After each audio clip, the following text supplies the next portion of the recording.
So the final shortlist nominees for the 2025 BAFTA Game Awards have officially been announced, and Final Fantasy VII Rebirth managed to nab 2 of those nominations, which is pretty cool. Unfortunately, they have nothing to do with the performance category, which does suck, and we're going to discuss that in today's video. So if any of that sounds cool to you, feel free to click the like button, and if you're new here, you can subscribe, and as always, leave your thoughts in the comments down below.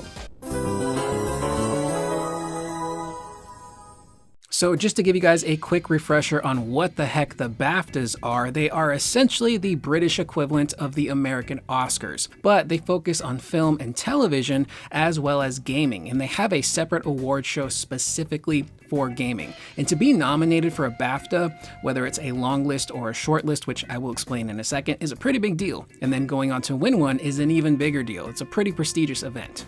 Now, the way the nominations work for these BAFTA Game Awards is that they create what's called a long list, which usually has 10 plus nominees on it. There's then deliberations, and then that long list becomes what they call a short list of 6 final nominees, and those are your finalized nominations for every single category.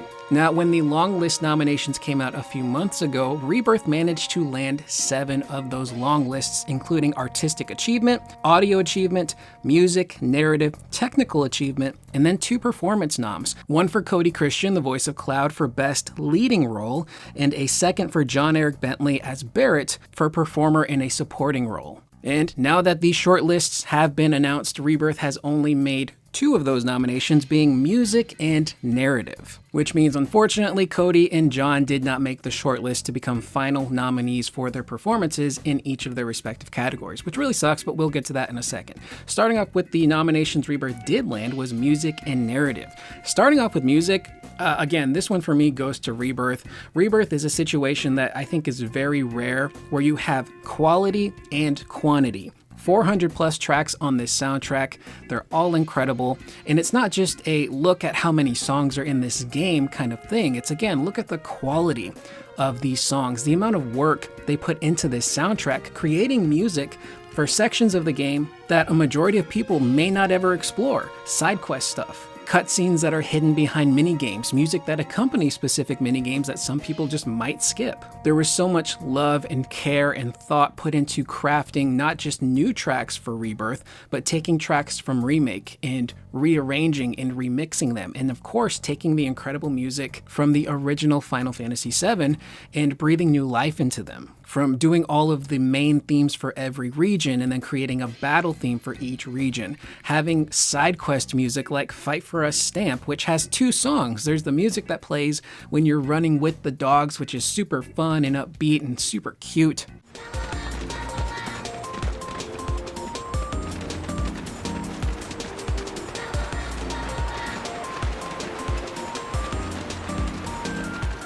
And then the moment you run into enemies, it turns into Fight for a Stamp, which again is an incredibly crafted battle theme. It's so jovial and upbeat. I think I described it as like a rush of serotonin and dopamine whenever that song plays. It's so good.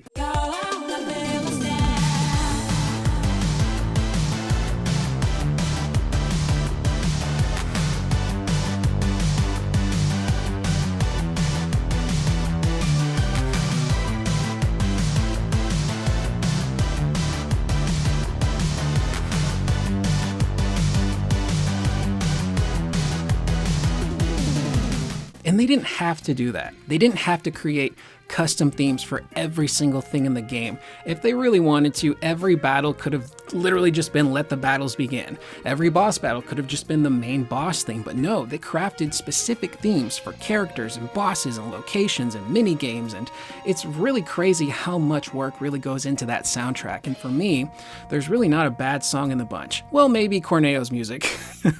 His battle music is pretty awful, but I think that's the point, because Corneo is a terrible, awful character, and I think his music is a reflection of that, just like everyone else's themes are a reflection of them. So I think that one was purposely done that way. But again, the amount of work that goes into this soundtrack is astonishing. I'm still listening to it this day. It's a really, really incredible soundtrack, and they should be proud to be nominated for a BAFTA, and I'm pulling for them to win. Now, looking at some of the other nominations in the Best Music category, we have Astrobot, which Astrobot's got a really great soundtrack, super fun. It's really indicative of what a platform soundtrack should be, where it has music that perfectly reflects every single theme of every level, whether it's a jungle level, or it's a snow level, or it's a beach level. All of that music perfectly matches the scenery and what you're doing in the game. I think it's fantastic. Black Myth Wukong, which I've watched a lot of people play, but I'm not super in tune with that game's music, so I can't really give an opinion on that one. Of course, Rebirth, which is my choice. Helldivers 2, which I have not played.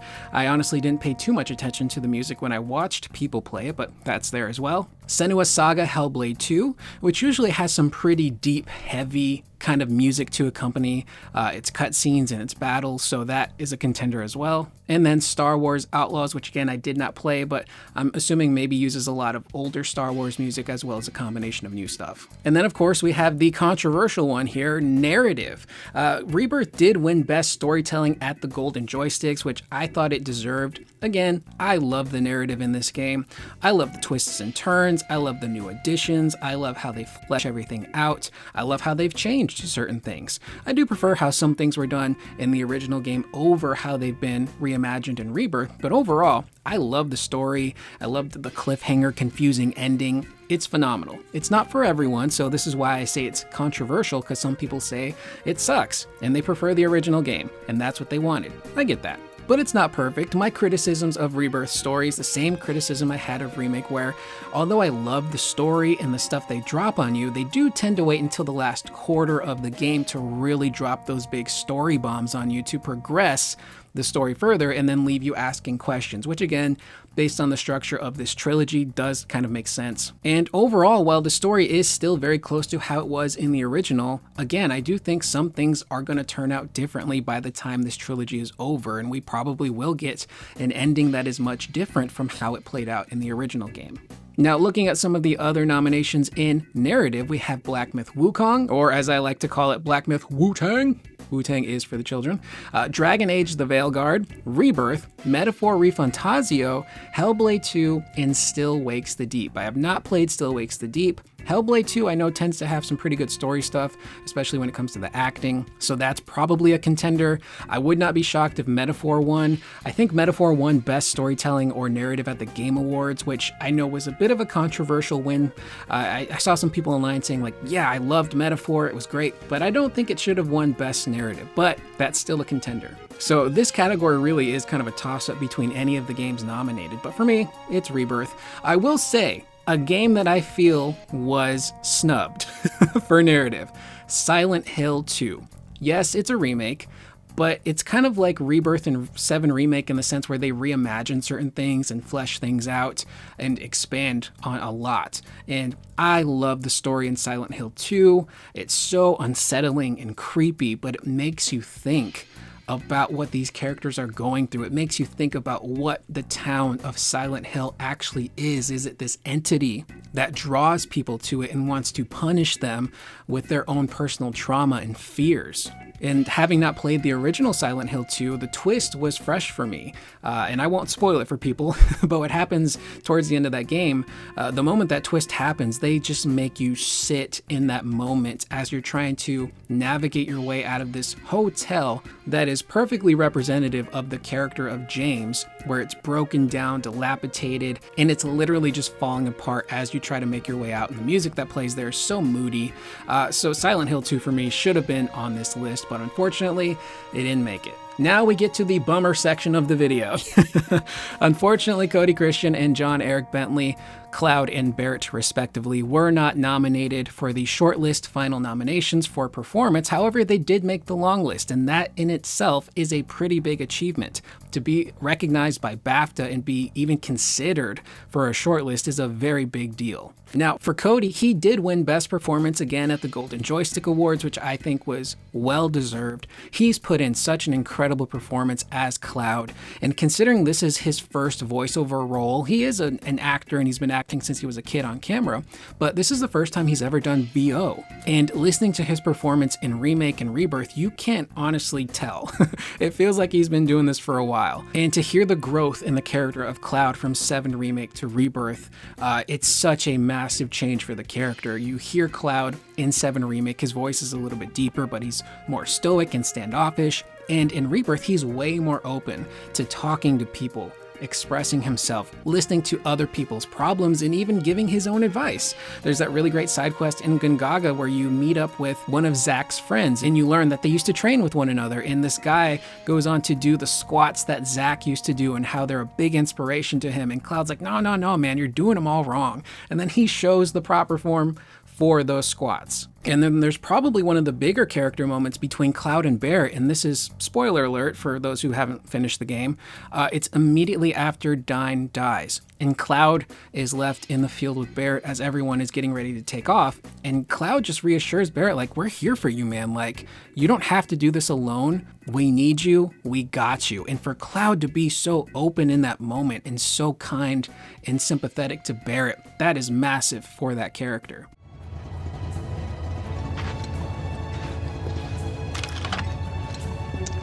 Barret. He said he wanted me to live with the guilt. Well, we're here for you.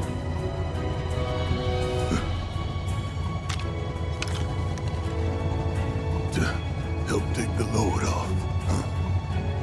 I mean it, man. Yeah, I'm starting to think you might.